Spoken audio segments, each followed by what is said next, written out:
मराठीमध्ये आपल्या सगळ्यांचं स्वागत। मी निखिला आणि महत्त्वाची बातमी, वाल्मिक कराड जामिनावर सुटणार, ऑडिओ क्लिप व्हायरल झालेली आहे। तर वाल्मिक कराड सुटेल त्या दिवशी महाराष्ट्रामध्ये चाकही फिरणार नाही असा इशारा मनोज जरांगे पाटील यांनी दिलाय। संतोष देशमुख हत्या प्रकरणामध्ये धनंजय मुंडेंना सह आरोपी करा अशी मागणीही जरांगे पाटलांनी केली। संतोष देशमुख हत्या प्रकरणातला मुख्य आरोपी वाल्मिक कराड लवकरच सुटणार अशी ऑडिओ क्लिप व्हायरल झाली होती। त्यावरूनही जरांगेंनी सरकारला इशारा दिलाय।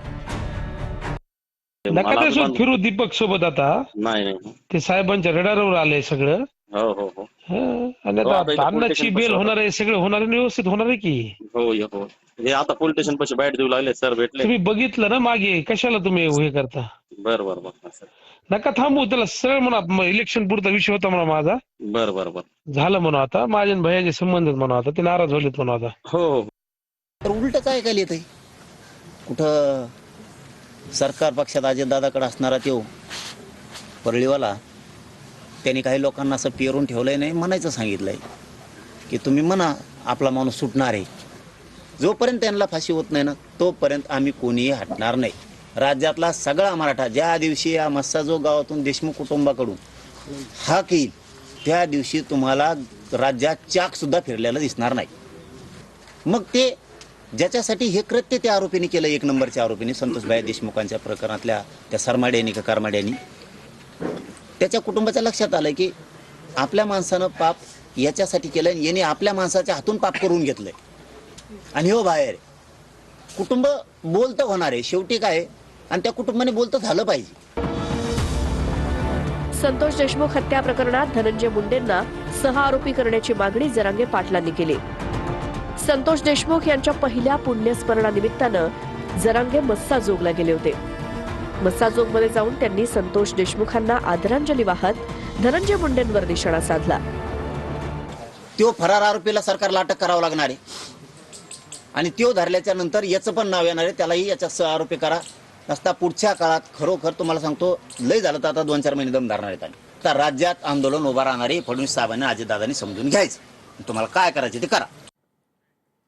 जरांगे सुपारी प्रकरणामध्ये एसआयटी चौकशी करत आहे असं धनंजय मुंडेंनी म्हटलं। एसआयटी कधी स्थापन झाली असा सवाल यावर जरांगे पाटलांनी केला। धनंजय मुंडे सरकारचे बाप लागून गेलेत का असा सवाल देखील जरांगेंनी केलाय। यावर काहीही बोलायचं नाही, एसआयटी नेमलेली आहे आणि एसआयटी पूर्णपणे पारदर्शक होण्याचं काम करते। कोण काय आरोप करतो याच्यापेक्षा मी माझं सरळ सरळ काम करतोय। पताच्या प्रकरणामध्ये एसआयटी सखोल तपास करते, अरे पण गठीत कवा केली हे तर आम्हाला माहित पाहिजे ना। ती तपास कुठं करते, तपास कसं काय करायला लागले अचानकच? म्हणजे पोलीस महासंचालकांनी सांगायचं किंवा सरकारनं आम्हाला सांगायचं, 2 उपमुख्यमंत्री त्यांनी आम्हाला सांगायचं या प्रकरणात आम्ही एसआयटी नियुक्त करतो का? तू बाप झाला का सरकारचा म्हणून तूच नियुक्त केली, एकट्यानेच नियुक्ती केली तर पत्र कुठे ते? अवैध दारूवर आळा न घालण्याचं लाडक्या बहिणींचं दुःख असल्याचं भाजप आमदार अभिमन्यू पवार यांनी विधानसभेत म्हटलं। अध्यक्षांनी निर्देश देऊन सुद्धा कारवाई होत नसल्यास चिंतेचा विषय आहे असंही ते म्हणाले। यानंतर फडणवीस अभिमन्यू पवारांवर चांगले संतापले। प्रत्येक गोष्टीमध्ये लाडकी बहीण आणू नका, घरी बसावं लागेल असं फडणवीस म्हणाले। लाडक्या बहिणींचे पैसे चालूच राहतील।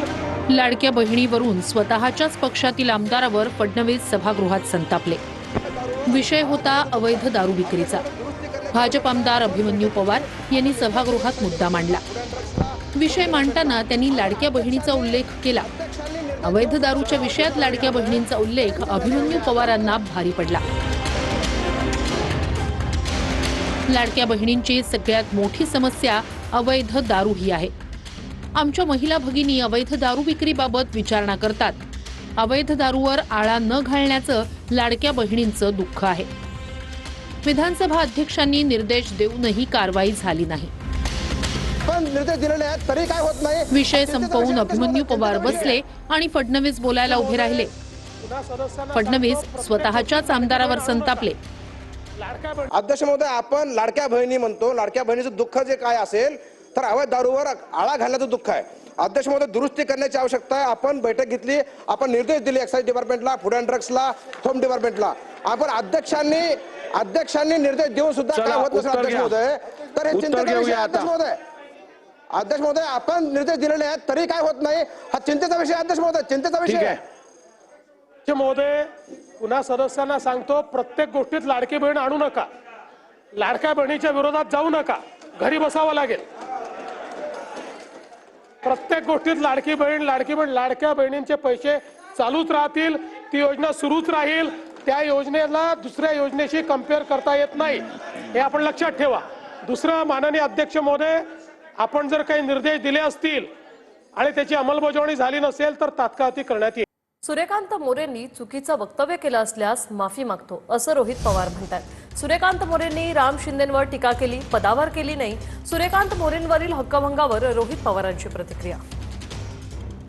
एक तर नगर परिषदेचं इलेक्शन जेव्हा जामखेडचं सुरू होतं त्यावेळेस सूर्यकांत नाना मोरे हे जे पदाधिकारी आहेत, आमचे कार्यकर्ते आहेत, त्यांनी टीका केली, पण ती टीका पदावर नाही केली, राम शिंदे सरांवर त्या ठिकाणी केली.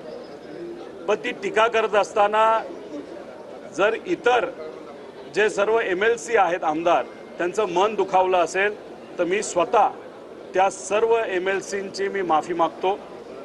पण तिथं तुम्ही बघत असताना भावनेच्या भरात सूर्यकांत नाना बोलले असले तरी त्यांनी पदावर कुठे टीका केलेली नाही. त्यांनी टीका करत असताना राम शिंदे सरांवर केली.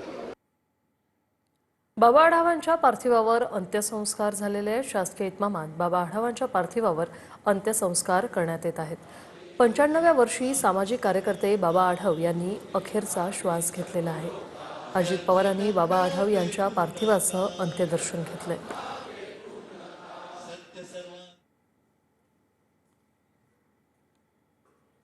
ही दृश्य आपण पाहतोय. ज्येष्ठ सामाजिक कार्यकर्ते आणि कष्टकऱ्यांचे नेते अशी ज्यांची ओळख, त्या बाबा आढावांच्या पार्थिवावर आता अंत्यसंस्कार होत आहेत.